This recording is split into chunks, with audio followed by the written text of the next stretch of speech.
Kad es saņēmu to pirmo telefona zvanu, es beidzu sarunu un burtiski paskatījos uz savu toreizējo vīru un teicu, viņš viņu nogalināja. Es uzreiz zināju. Mātes lielākās bailes apstiprinās, ka viņas meitas jaunais vīrs tiek atzīts par vainīgu viņas nogalināšanā viņu dzīvoklī Aļaskā un līte izmešanā lietus ūdens kanalizācijā. Mēs zvērinātie atzīstam apsūdzēto Zariju Hildebrandu par vainīgu. Man bija iespēja pēc sprieduma runāt ar Sorāju Bārniju, Hildebranda māti, un pajautāt viņai par Zārijusa Hildebranda dīvaino uzvedību gan liecinieku solā, gan ārpus tā. Mans plāns bija paslēpt savas sievas līķi, un pēc tam notīrīt asins no matrača un apkārtējās teritorijas. Laipni lūdzam raidījumā Sidebar, ko piedāvā Law and Crime. Es esmu Džesijs Vēbers. Starp citu, ja jūs skatāties šo un nodarbojaties ar satura veidošanu vai publicējat lietas sociālajos tīklos, jūs varētu domāt, kā mēs tik ātri dalāmies ar visiem šiem klipiem visās šajās stāstos. Mēs izmantojam rīku, ko sauc par Opus Clip. Opus Clip ir viss vienā mākslīgā intelekta redaktors, kas padara video griešanu, veidošanu un augšupielādi jebkurā platformā ļoti vienkāršu.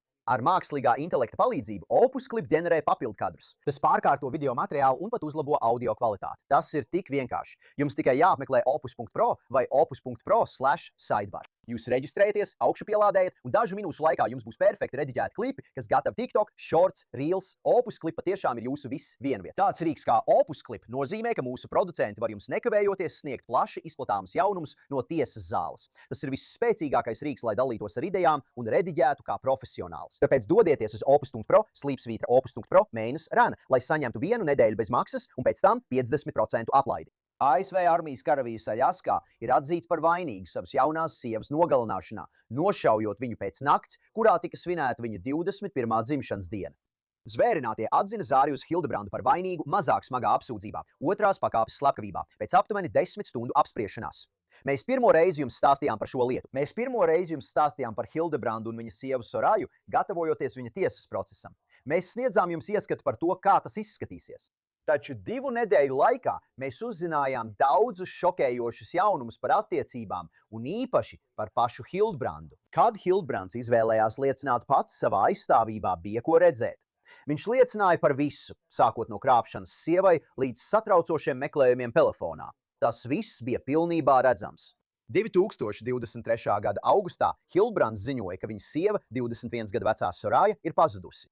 Abi laulātie, kas abi bija militārās kopienas locekļi, bija apprecējušies tikai iepriekšējā gada decembrī. Hildebrands dienēja 11 gaisa desanta divīzijā apvienotajā Elmendorfas Richardsona bāzē. Sorāja bija Aļaskas armijas Nacionālās gvardes locekle, dienēja kā kaujas mediķe. Viņa arī strādāja vietējā restorānā ar nosaukumu Bread and Brew. Un tad mēs nonākam pie sestdienas, 5. augusta. Viņa devās ārā kopā ar draugiem, lai svinētu Zarijusa Hildebranda 21 dzimšanas dienu. Taču, kad viņam tika liekta ieeja bārā pārmērīgas alkohola lietošanas dēļ, saskaņā ar izmeklētāju un prokuratūras teikto, pāris acīm redzot devās mājās uz savu dzīvokli. Nākamajā dienā, tajā svētdienā, Sorāja bija plānojusi doties uz savu darbu restorānā, taču tur nenonāca. Hildebrands beidzot paziņoja par viņas pazušanu tajā pirmdienā. Šajā stāstā bija daudz kas tāds, kas vienkārši nesaskanēja. Piemēram, Hildebrands apgalvoja, ka, kad Sorāja pameta dzīvokli, acīm redzot izvēloties iet kājām, nevis braukt ar auto, viņa atstāja savu mobilo tālruni mājās. Bet vēlāk Sorājas kolēģis saņēma ziņu no viņas telefona, kurā teikts, ka viņai jāpaziņo, ka viņa ir saslimusi. Kā viņa varēja nosūtīt šo ziņu, ja jau bija ceļā ārā un viņas telefons palika dzīvoklī?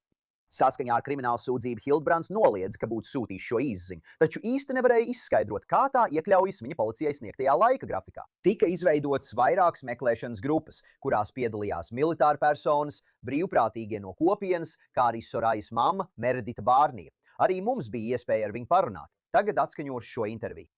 Taču arī pats Hildebrands piedalījās meklēšanā, un tas bija vēl viens interesants aspekts šajā lietā, jo raugoties atpakaļ, liecinieki liecināja, ka viņš nereaģēja uz situāciju tā, kā varētu sagaidīt, ka vīrs šādā situācijā reaģētu. Un pēc vairākām dienām drona operators, pārmeklējot apkārtni no augšas, norādīja meklētājiem uz lietus ūdens noteku. Un tieši tur tika atrasts Sorājas ķermenis, iebāzts iekšā. Šāviena brūce galvā, to apstiprināja autopsija. Krāvas ievadrunās prokurori apgalvoja, ka pārim izcēlās strīds, kad viņi atgriezās dzīvoklī. It kā tāpēc, ka Sorāja bija atklājusi, ka Zarijus Hildebrands viņu krāpj. Un prokuratūra apgalvoja, ka strīds beidzās ar slepkavību. Tagad aizstāvība izdarīja kaut ko interesantu. Viņi atzina, jā, Hildbrands tiešām notīrīja asinis. Viņš paslēpa Sorajas ķermeni, bet viņš viņu nenogalināja. Nē, viņa advokāte apgalvo, ka Hildbrands bija piedzēries, nogurs, aizmiga un tad pamodās, lai atrastu savu sievu mirušu no nejauši sev pašai izraisītu šāvienu. Tā bija aizstāvības versija.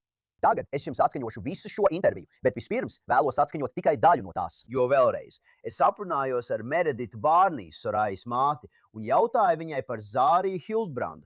Kāds viņš bija kā cilvēks, kā viņš uzvedās pēc tam, kad viņa jaunā sieva it kā bija pazudusi, un ko notiesājošs spriedums nozīmē viņas taisnīguma meklējumiem. Bija vairākas reizes, kad mums bija jāstiekas ar viņu, bet viņš neieradās vai atrada kādu attaisnojumu. Bija brīdis, kad es ar māsu nolēmām doties meklēt mežā, un viņš teica, nedodieties bez manis, ļaujiet man paņemt savu ieroci pirms ejam. Un mēs bijām tāds, nē, paldies, mēs tiksim galā, mums nav vajadzīgs, lai tu nāktu ar mums ar ieroci, vai ne? Jo man jau bija šīs aizdomas. Un viss, ko mēs darījām, nāca no šī skatpunkta. Un zini, man arī vajadzēja palikt viņa draudzene, vai ne? Tā laikam bija visgrūtākā lieta. Man vajadzēja censties būt viņam līdzās, lai viņš justos atbalstīts, ja nu viņam kaut kas izspruktu, un censties būt iesaistīta un atbalstoša pret viņu. Lai gan, piemēram, es neuzticējos nevienai lietai, ko viņš teica. Tāpēc, kad es ar māsu devāmies meklēt kopā ar viņu, vienā brīdī mēs ļāvām viņam mūs vadīt, lai mēs varētu skatīties, uz kurieni viņš mūs neved. Bet realitāte ir tāda, ka tas man neko nemaina. Tas neatved manu meitu atpakaļ. Tas man nesniedz atvieglojumu sajūtu. Tas tikai nozīmē, ka viņam būs jāatbild par savu rīcību, bet mana dzīve no tā nemainās. Viņas joprojām nav. Labi, tātad vēlreiz. Pēc dažām minūtēm turpināsim šo ļoti emocionālo interviju. Bet pirms mēs pie tā nonākam, lai ieliktu to kontekstā, es vēlos pastāstīt par vienu no visneparedzamākajām tiesas procesa daļām. Zārijs Hildebrands, apsūdzētais, izvēlējās liecināt pats savā aizstāvībā. Tā vienmēr ir apsūdzētā iespēja. Tas ir apsūdzētā lēmums, vai to darīt. Tomēr šis lēmums pakļāva viņu asai apsūdzības puses pretiztaujāšanai. Bet tieši šajā iztaujāšanā tas nozīmē, ka Hildebranda aizstāvis viņam uzdeva jautājumus par viņa agrīno dzīvi, par auģu ģimeņu sistēmu un viņa alkohola lietošanas vēsturi. Lūk, ko viņš teica. Jūs teicāt, ka, kad stipri dzerat, dažreiz jums mēdz būt atmiņas zudumi. Vai jūs to atceraties? Jā. Vai arī jūs atceraties, ka pamostaties un nezināt, kas ir noticis? Jā.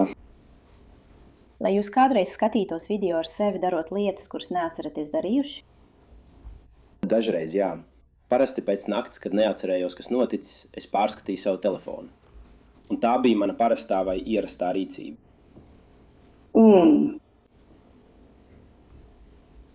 Vai tev kādreiz, izņemot tās reizes, kad bija pilnīgs atmiņas zudums no alkohola, ka tu daudz dzēri, kas parasti notika? Es parasti atrodu kādu vietu, kur aiziet gulēt. Vai, kad bija iedzērusi, ir gadījies kaut ko nogulēt? Jā, kad es izlēmu, ka gribu apgulties, tad gandrīz vienīgais, kas mani var pamodināt, esmu es pats. Es pamodīšos tad, kad pats to gribēšu. Aizstāvība arī pievērsās tam, ko prokuratūra minēja kā iemeslu šai letālajai sadursmei starp Hildebrandu un viņa sievu, proti, ka viņš viņu krāpa. Es vēlos mazliet vairāk parunāt par tavu attiecībām ar Soraju. Es īpaši vēlos parunāt par meiteni vārdā Šajena. Labi. Atvainojiet, kas ir Šajena? Viņa bija sieviete, ar kuru man bija romāns. Viņa dzīvoja Kentukī. Kā jūs iepazināties ar viņu? Mēs iepazināmies, kad biju jaunāks, pirms devos uz armiju. Kā jūs sazinājāties ar Šajenu? Mēs sazināmies caur Snapchat. Kad jūs sākāt sazināties ar Šajenu darbinieku Snapchatā? Sākotnēji droši vien ap 2020. gadu. Un tad mēs kaut kā pārtraucām sazināties un atkal sazinājāmies 2023. gadā. Kurā mēnesī? Vai mēs atkal sazinājāmies? Jā. Jā. Marts, aprīlis. Kad tu biji precējies ar Soraju, vai ne? Jā, kundze. Vai jūs? Kādreiz. Vai jums kādreiz bija saruna, vai Soraya jūs kādreiz konfrontēja par Šajenu? Nē, Vai bija vēl citas meitenes, izņemot Šajenu? tikai vienreiz, jā. Vai Soraya kādreiz tevi konfrontēja ar aizdomām, ka tu viņu krāp? Jā, Un kad tas bija?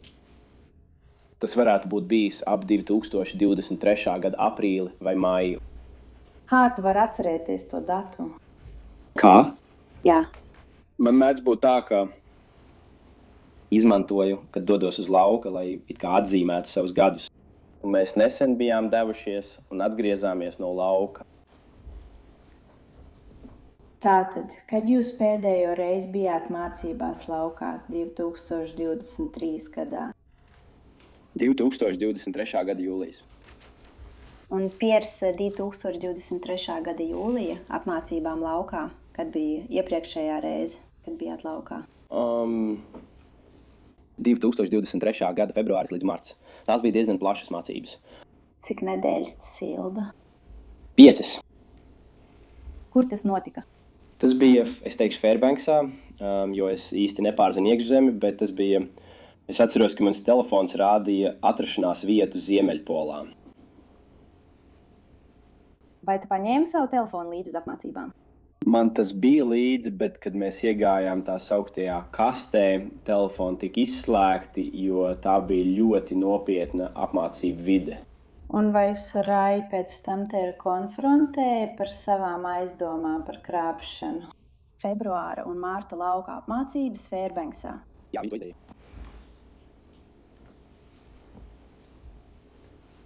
Kā noritēja tā saruna? Viņa būtībā vienkārši gribēja zināt, kas notiek un kāpēc, un uzdeva parastus jautājumus. Kāpēc tu mani krāpi? Vai tu jūties vainīga? Jā, Bet tu teici, ka turpināji runāt ar Šajenu. es tā darīju. Kāpēc tu to darīji? Tāpēc, ka man šķita, ka būtu aizdomīgi, ja es vienkārši pārtrauktu ar viņu runāt vispār. Tāpēc es mēģināju to pakāpeniski pārtraukt. Tā tas izskatījās mazāk aizdomīgi no Šajenas puses. Vai Šajena zināja, ka tu esi precējusies? Es tā nedomāju, nē. Un Hildbrands sniedza, es teiktu, satriecošas atzīšanās liecību laikā. Tostarp to, ka viņš meklēja pornogrāfiju vai apmeklēja šīs vietnes savā telefonā pēc tam, kad atrada savu sievu. Es vēlos ar jums parunāt par dažām lietām, ko esam dzirdējuši šajā tiesas procesā. Par to, ko jūs darījāt savā telefonā. Jā, kundze.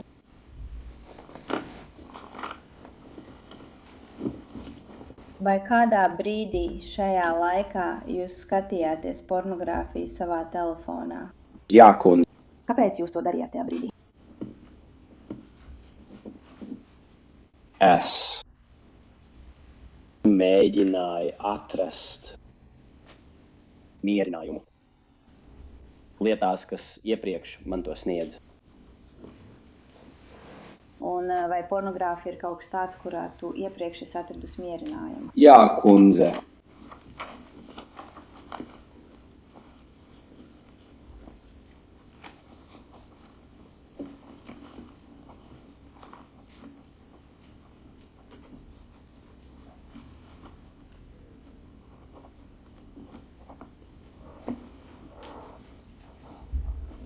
Vai alkohols ir kaut kas tāds, kurā tu iepriekš esi atradusi mierinājumu? Jā, kundze. Vai šajā laika posmā tu lietoji alkoholu? Jā, kundze. Kāpēc tu dzēri?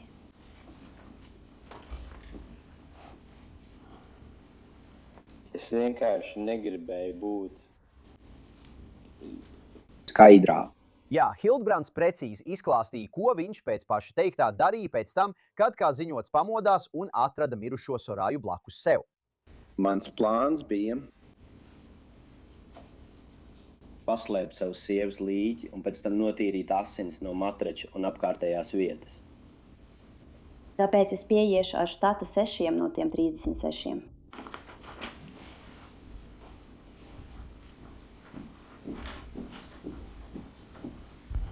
Vai jūs atpazīstat stāvokli, kurā viņa bija?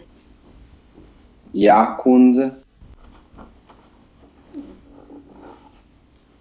Kas tas ir?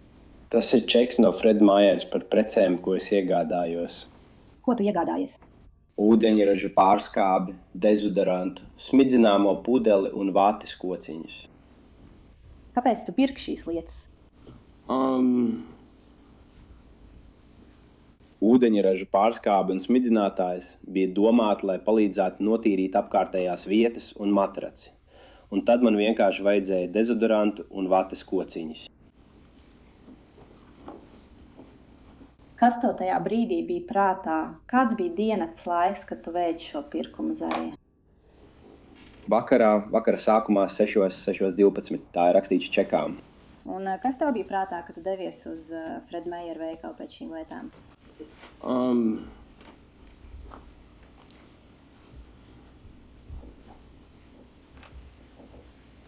Ļoti daudz kas.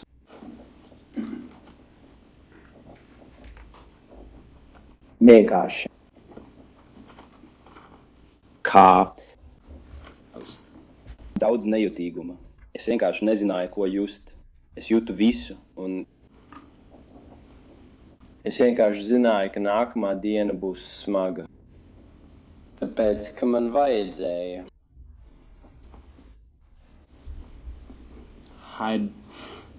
Paslēpt savu sievas ķermeni un pēc tam sakopt apkārtni mūsu guļamistabā. Un es zināju, ka tas nebūs viegli. Garīgi es zināju, ka tas būs grūti. Kur tu devies pēc tam, kad biji Freda Maiera veikalā? Es domāju, ka es atgriezos savā dzīvoklī. Un ko tu darīji? Tajā brīdī es sāku meklēt.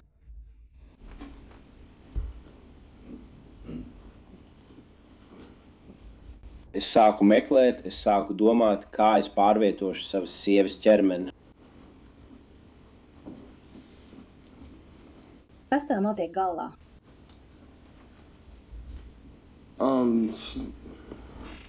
Atceros, ka jutos nelabi. Atceros, ka jūtu vainas apziņu, kaunu. Tas bija tik, kā jau teicu, tas radīja tik daudz emociju, ka tās visas man vienkārši notrulināja. Vai tu jūties vientuļa? Jā, es vienkārši jutos tā, it kā man nebūtu nekā, neviena.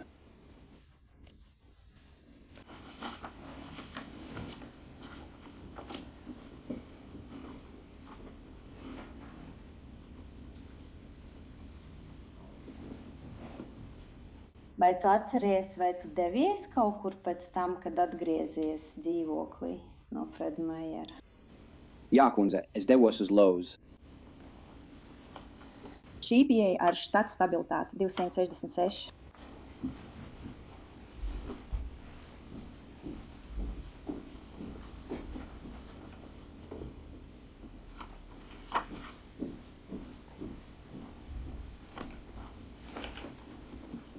Vai jūs atpazīstat eksponātu numuru 266? Jā, kundze.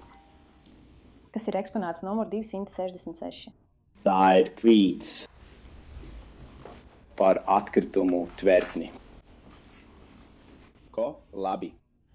96 galonu melna divritena atkritumu tvertne. Kādā dienā šis pirkums tika veikts? 8.11.6. augustā. Vai tu to izdarīji, vai tu to nopirki? Jā, kundze, es nopirku atkritumu tvertni. Un kāpēc tu nopirki atkritumu tvertni? Lai palīdzētu pārvietot savas sievas ķermeni.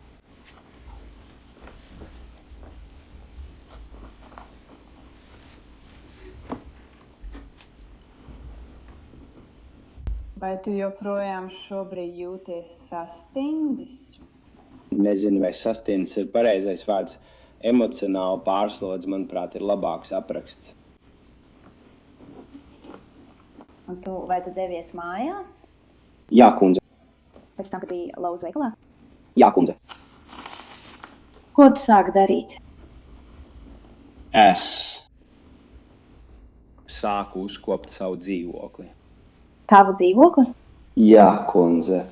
Kur jūs sākāt tīrīt? Sākumā ap gultu, Un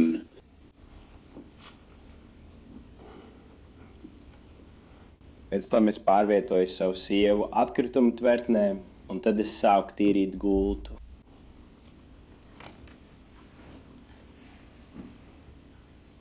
Kā tu jūties tajā brīdī, Darījus? Tas šķita tik necienīgi. Vienkārši necieņa un vienkārši... Tajā brīdī es sāku mazliet dusmoties uz sevi. Vienkārši.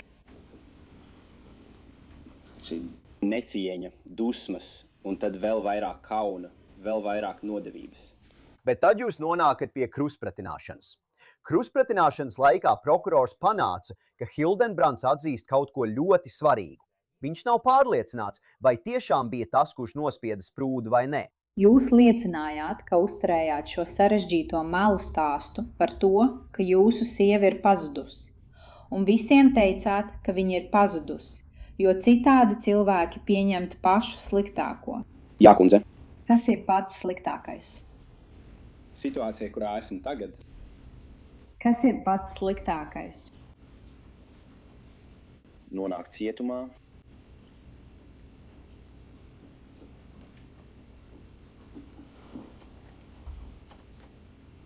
Viņi pieņem, ka tu esi nogalinājis savu sievu. Jā. Un jūs esat liecinājusi, ka pēc tam jūs būtībā bijāt likuma varā. Jums nav atmiņa par to vakaru. Jā. Labi. Tā pistole ir ļoti skaļa, kad šauj. Kā to vēlreiz? Tā pistole ir ļoti skaļa, kad šauj. es domāju, salīdzinot ar parastu cilvēku, jā. Labi.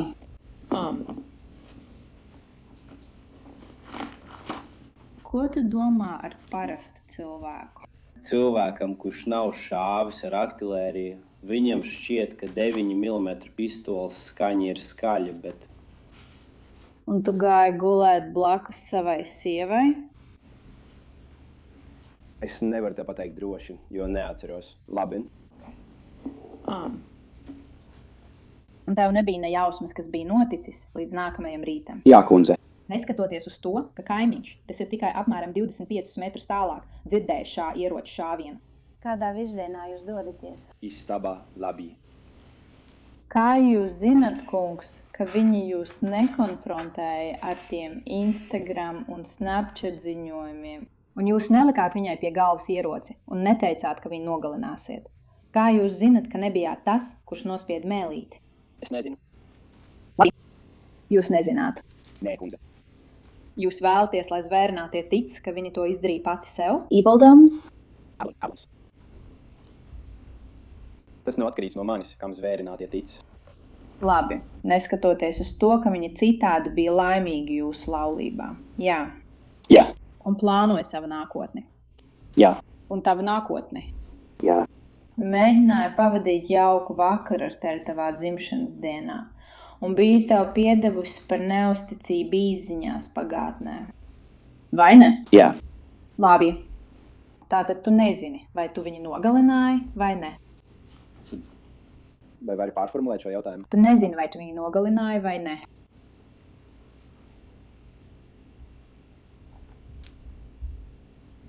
Nezinu, vai atbildēšu to. Tur ir pārāk daudz noliegumu. Tas vienkārši ir sarežģīti. Vai jūs zinat, vai nospiedāt sprūdu, kungs? Es nezinu. Labi, jo jūs neatceraties neko par viņas nāvi. Es vēlos nonākt līdz rītam, kad jūs pamostaties. Labi. Jūs slīgāt asinīs? Es nebiju. Labi, jūs esat redzējis matrača fotogrāfijas. Jā, es redzēju. Jūs gulējāt gultā kopā ar viņu. Jā, kundze. Labi, jūs nepiezvanījāt uz numuru 911. Pareizi. Jūs neveicāt dzīvību glābjošus pasākumus. Nē, es to nedarīju. Labi, jūs neizskrējāt ārā un nelūdzāt palīdzību. Nē. Jūs nepiezvanījāt viņas mammai? Jūs nepiezvanījāt viņas labākajai draudzenei? Nē. Tu nezvanīji viņas komandvadībai? Nē. Tu sāki plānot, kā sevi pasargāt.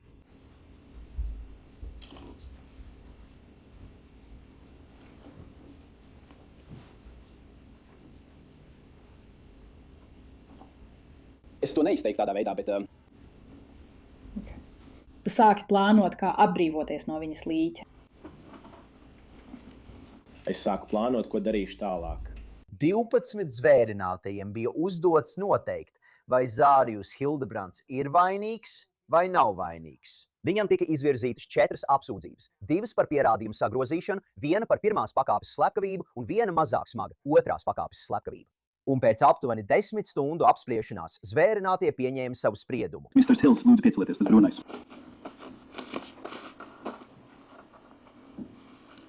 Lietā par Aļaskas štata apsūdzību pret Zāriju Hildebrandu mēs, zvērinātie, atzīstam apsūdzēto Zāriju Hildebrandu par nevainīgu slepkavībā pirmajā pakāpē, kā tas norādīts 1. punktā. Mēs, zvērinātie, atzīstam apsūdzēto Zāriju Hildebrandu par vainīgu mazāk smagā noziegumā, slepkavībā 2. pakāpē, kā tas norādīts 1. punktā. Mēs, zvērinātie, atzīstam apsūdzēto Zāriju Hildebrandu par vainīgu slepkavībā 2. pakāpē, kā tas norādīts 2. punktā. Mēs, zvērinātie, atzīstam apsūdzēto Zāriju Hildebrandu par vainīgu lietisko pierādījumu sagrozīšanā, kā tas norādīts 3. punktā. Mēs, zvērinātie, atzīstam apsūdzēto Zāriju Hildebrandu par vainīgu lietisko pierādījumu sagrozīšanā, kā tas norādīts 4. punktā. Hildebrands neizrādīja īpašu reakciju, kad tiesnesis nolasīja spriedumu. Viņš vienkārši stāvēja un ātri mirkšķināja acis. Viņa sodīšana tagad ir paredzēta 23. oktobrī, un saskaņā ar Aļaskas likumiem viņam draud sods no 15 līdz 99 gadiem cietumā. Kā jau teicu, man bija iespēja vēlreiz satikties ar Mereditu, Sorajas mammu.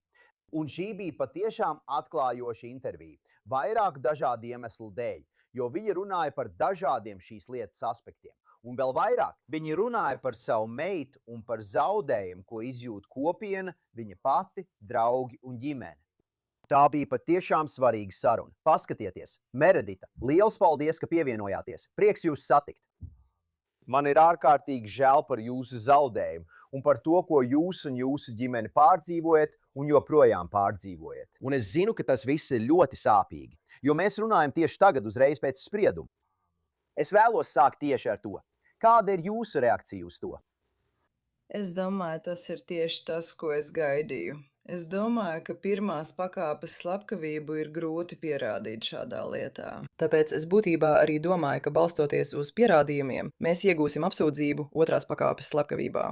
Bet realitāte ir tāda, ka tas man neko nemaina, vai ne? Tas jau neatgriež mana meitu. Tas man nesniedz atvieglojumu sajūtu. Tas vienkārši nozīmē, ka viņš tiks saukts pie atbildības, bet mana dzīve jau nemainās. Viņa joprojām ir prom. Vai tiesas laikā bija brīdis, kad jūs uztraucāties, ka zvērinātie varētu nostāties aizstāvības pusē? Es domāju, viņš taču liecināja. Vai bija brīdis, kad jūs uztraucāties, ka viņi varētu viņu neatzīt par vainīgu? Protams, jo tu nekad nevar zināt.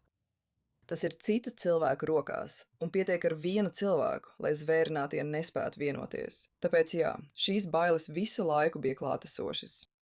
Ko jūs domājāt par to, ka viņš liecināja un teica? Ziniet, viņš atzina, ka nav atbildīgs par Sorajas nāvi. Viņš neatceras, kas notika. Un tajā pašā laikā viņš atzina, ka atbrīvojās no līķa. Tā bija neticami grūta liecība, ko klausīties. Šokējoši, maigi sakot. Ko jūs domājāt par to, ko viņš teica? Man šķiet, ka man bija saprotams, kāpēc viņš izvēlējās liecināt. Es domāju, ka tā viņam bija vienīgā iespēja cerēt uz kaut ko, jo ir pārāk daudz pierādījumu, kas liecina un pierāda, ka viņš izdarīja to, ko izdarīja ar viņas ķermeni. Tāpēc es domāju, ka tā patiesi bija viņa vienīgā iespēja. Ja es uzņemos atbildību par to, ko viņi zina, ka es izdarīju, tad varbūt viņi redzēs, ka es nezinu. Man šķita, ka tā viņam bija vienīgā izvēle. Es domāju, ka viņam bija jāliecina, lai mēģinātu izvairīties no apsūdzībām slepkavībā. Kad tu klausies, kā viņš runā, vai viņš izskatās, vai viņš uzvedās, vai viņš šķiet kā tas cilvēks, kuru tu pazini, vai arī viņš šķiet pilnīgi cits cilvēks? Pilnīgi cits cilvēks, kad es viņu pirmo reizi satiku. Iepriekšējā decembrī, pirms viņš viņu nogalināja, viņš bija daudz rotaļīgāks, jautrāks. Un, piemēram, kad viņš bija liecinot, viņš bija ļoti augsts un aprēķinošs. Tas man vienkārši atgādināja to brīdi, kad viņš man pirmo reizi piezvanīja un pateica, ka viņa ir pazudusi. Tas pats augstums, aprēķinātība, stīvums. Man šķita, viņa liecība bija ļoti iestudēta. Un tas vienkārši ļoti atgādināja to pašu. Nekas, tad nebija nekā. Iestudēts. Vai tu skaties viņam acīs, vai viņš vispār paskatījās uz tevi? Pilnīgi noteikti nē. Es gan pamanīju, ka viņš ik pa laikam paskatījās sāniski, bet ne tā, lai tieši skatītos man sejā. Nē. Kā tas ir iziet tam cauri? Kā tas ir iziet cauri tādam tiesas procesam un dzirdēt šīs neticami smagās liecības par to, kas notika ar jūsu meitu? Viss sākot no medicīniskā ziņojuma līdz lieciniekiem un viņa liecībai. Es varu tikai iedomāties, ka tās ir pavisam citas emociju līmeņi. Ja jūs varat pastāstīt, kā tas ir?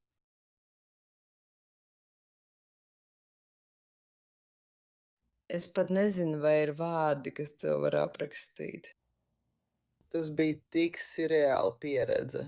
Es domāju, viss šis process no paša sākuma tāds ir bijis.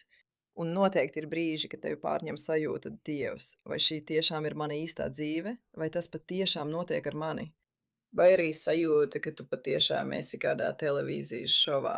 Šeit ir šie eksperti, viņi ir tik gudri un tik izteiksmīgi. Un es esmu redzējusi 100 reizes televīzijas šovos, vai ne? Un tad ir tā sajūta, vai šī ir īstā dzīve, vai tas patiešām notiek. Tāpēc noteikti visā procesā bija dažādi atslēgšanās un atsvešināšanās līmeņi, lai spētu saglabāt spēju atrasties tajā situācijā. Bet tajā visā bija arī kaut kas skaists.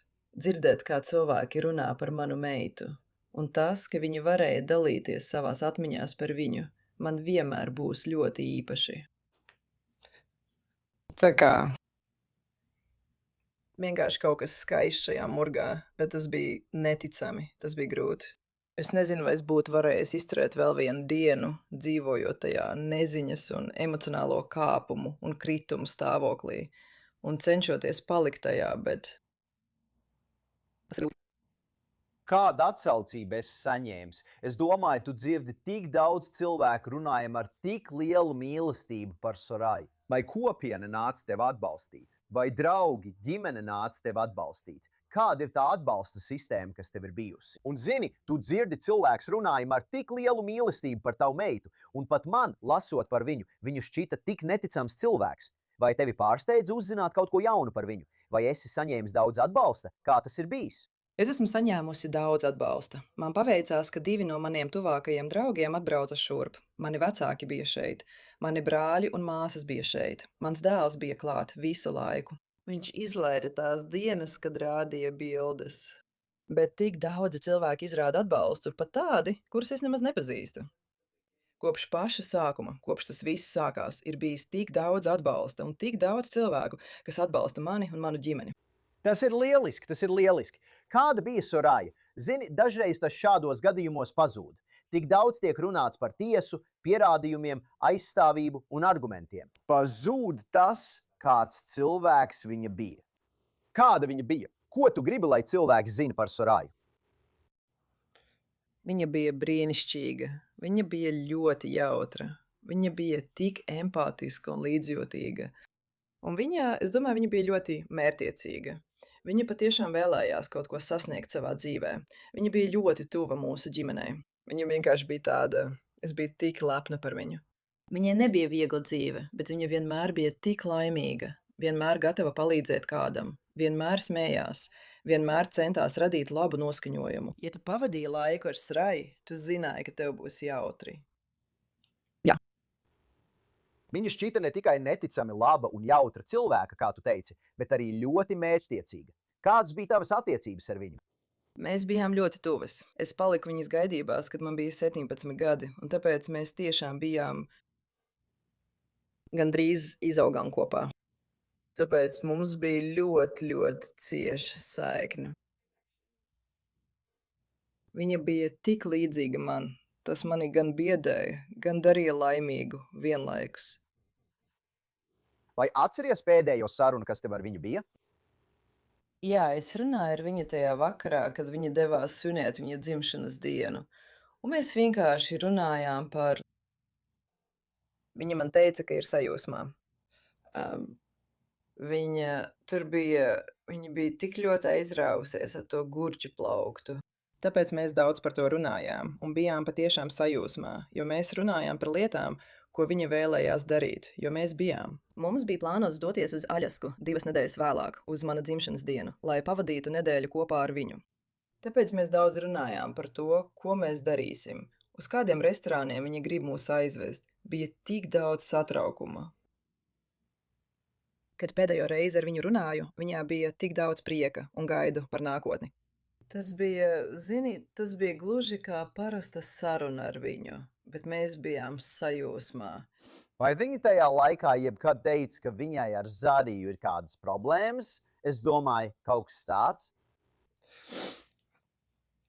Vienīgais, ko es zinu, ir tas, ka viņa vienreiz ar mani dalījās ar informāciju par kaut ko, kas bija noticis viņa ģimenē, un viņš par to ļoti sadusmojās uz viņu, bet viņa man teica, ka viņi to pārunāja. Bet tas patiešām bija vienīgais, ko viņa ar mani bija pārunājusi. Kā ar šo ideju, ka viņam varētu būt romāns? Vai par to kādreiz bija aizdomas?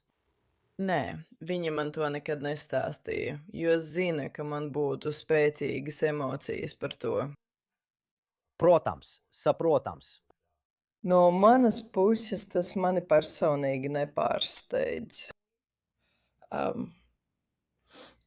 Bet viņa par to ar mani nekad nerunāja, ko es pilnībā saprotu. Kad jūs sakat, ka jūs tas nepārsteidz, ko jūs ar to domājat? Vai bija kādi brīdinājumi signāli, ko jūs pamanījāt un varbūt viņai pateicāt? Ne tā, ka es ar viņu par to runāju, es vienkārši vairāk esmu tāda. Esmu terapeite, un viena no lietām, ar ko es strādāju, ir problemātiska seksuāla uzvedība. Un tāpēc, manuprāt, ka tu apprecējies tik jauni ar tādu pagātni, piemēram, ar tādu pieķerskīšanās vēsturi kā viņam, tur noteikti būs pieķeršanās traumas. Es domāju vienkārši tādas lietas, mani tas nepārsteidz no klīniskā viedokļa. Vai tas ir saprotams? Nē, tam ir pilnīga jēga. Vai tavās sarunās ar viņu pirms visa šī notika, vai bija kaut kas, ko viņš kādreiz teica, vai bija kaut kas, kas lika tev aizdomāties? Tas ir dīvaini pateikts, tas parāda viņa citu pusi, vai tu atgriezies un pārskati tās sarunas? Godīgi sakot, man nebija daudz sarunu. Lielākā daļa manas saskarsmes bija tikai ar Saraju. Es tiešām meklēju kaut ko. Mēs pavadījām ar viņa dažas dienas Ziemassvētkos. Un tad, zini, mums bija tā nedēļa ilgā ceļojuma iecerē, kur tas viss notiks.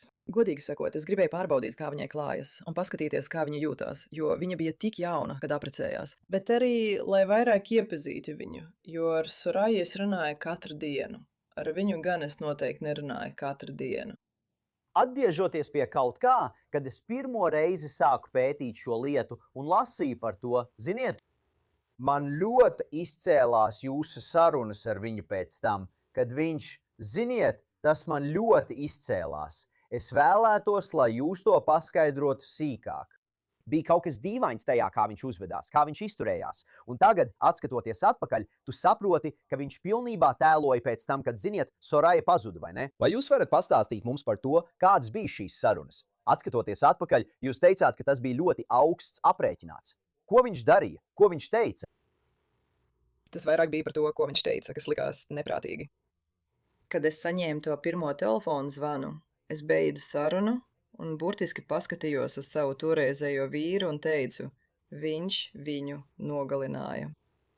Es uzreiz zināju. Tu tā teici? Jā. Tātad tas nebija par to, ko viņš teica.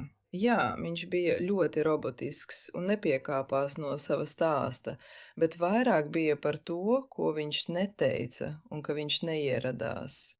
Viņš, piemēram, nesatika mūsu policijas iecirknī. Viņam bija jāizvieto afišas. Viņš nekad neparādījās. Bija vairākas reizes, kad mums bija jātiekas ar viņu, bet viņš pazuda vai atrada kādu attaisnojumu. Bija brīdis, kad es ar māsu teicām, mēs iesim meklēt mežā, un viņš teica, neiet bez manis, ļaujiet man paņemt ieroci pirms ejam. Un mēs bijām tāds, nē, paldies. Mēs tiksim galā. Mums nevajag, lai tu nāc ar mums ar ieroci, vai ne? Jo man jau bija šīs aizdomas.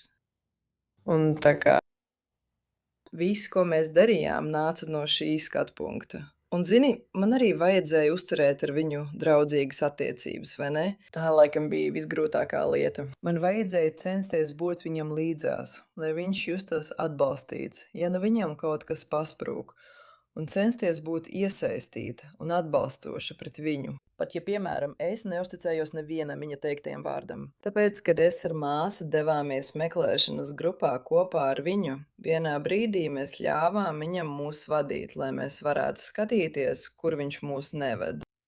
Tas ir tik interesanti. Un, lai būtu skaidrs, vai tu negribēji, lai viņš ņem ieroci, jo baidies par savu drošību, ka viņš varētu kaut ko izdarīt? 100%. Tātad, kad viņu arestēja, jūs nemaz nebijāt pārsteigts par to? Nē, nemaz. Kā bija sadarboties ar tiesību sargājošajām iestādēm un sazināties ar prokuroriem visā šajā procesā? Viņi patiesībā bija ļoti lieliski. Es pati neesmu īpaši pacietīga persona. Šī procesa laikā es noteikti esmu iemācījusies pacietību.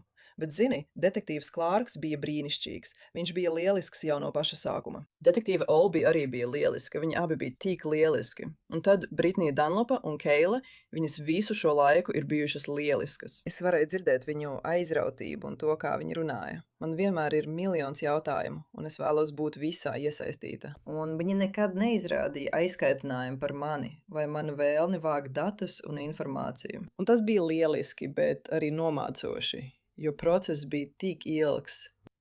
Un es esnāšu domāju, ka krimināla tiesību sistēma kopumā var būt nomācošs process. 100% viņi bija. Viņi bija lieliski, viss bija labi. Ja tu varētu viņam kaut ko pajautāt, ja tu vēlētos, un viņš atbildētu godīgi. Ja tu varētu viņam kaut ko pajautāt un mēģināt iegūt atbildi uz kaut ko, ko tu vēlies zināt, ko tu viņam jautātu, ja tev būtu tāda iespēja? Un viņš atkal, ja viņš būtu atklāts un godīgs par to. Es viņam nejautātu. Es negribu dzirdēt neko, ko viņš varētu teikt. Klausieties, šī ir neticami skumja situācija. Man ļoti žēl par to, ko jūs, jūsu ģimene, kopiena un draugi piedzīvo. Es zinu, ka nav viegli par to runāt, bet jūs esat neticami stiprs. Esmu ļoti priecīgs, ka man bija iespēja ar jums parunāt un uzzināt mazliet vairāk par Sarai, lai arī mūsu skatītāji uzzina vairāk par Sarai, jo dažreiz tas mēdz pazust. Es novēlu jums tikai to labāko un domāju par jums, kad sākat šo nākamo dzīves posmu. Es zinu, ka jūs teicāt, ka tas noslēdz juridisko lietu. Tā ir sava veida saukšana pie atbildības. Tas neatgriezīs jūsu meitu, bet es tiešām novēlu jums visu to labāko un ļoti novērtēju, ka piekritāt par to runāt. Jā, protams, paldies jums! Un tas šobrīd ir viss, ko varam jums pastāstīt šeit Sidebar, cienījamie skatītāji. Liels paldies, ka pievienojāties mums, un kā vienmēr, lūdzu abonējiet mūsu podcastu YouTube, Apple Podcasts un Spotify vai jebkur citur, kur klausāties savus podkastus. Jūs varat mūs skatīties arī NBC Peacock platformā. Ja vēlaties man sekot X un Instagram vai skatīties manu News Nation pārraidi Jesse Weber Live no pirmdienas līdz piekdienai, 20:23:00 pēc austrumu laika. Uz tikšanos nākamreiz. Visi kopā!